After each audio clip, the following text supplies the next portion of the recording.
Paying for Amazon Prime, but not getting your money's worth. Canceling Amazon Prime in 2025 is quick, and you can often avoid extra fees or even get a refund if you follow the right steps. First, log in on that desktop or the Amazon app and head to account and list.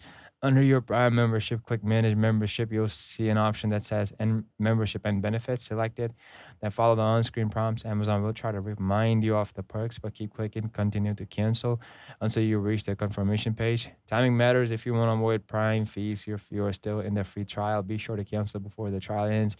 Amazon clearly shows your renewal date, so set a reminder a day or two beforehand.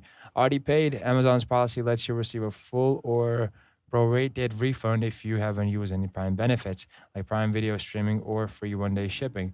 Since your most recent charge, when you cancel, Amazon automatically checks eligibility and processes the refund to your original payment method. After you confirm, you'll get an email stating that your Amazon Prime membership will end either immediately with a refund or on your next renewal date. To double check, revisit your Prime membership. It should read membership ending. That's it. No phone calls, no hoops, just a few clicks, and you avoid future Prime fees. If you're ready to stop paying for perks you don't use, cancel Amazon Prime today and follow for more easy Amazon money saving tips.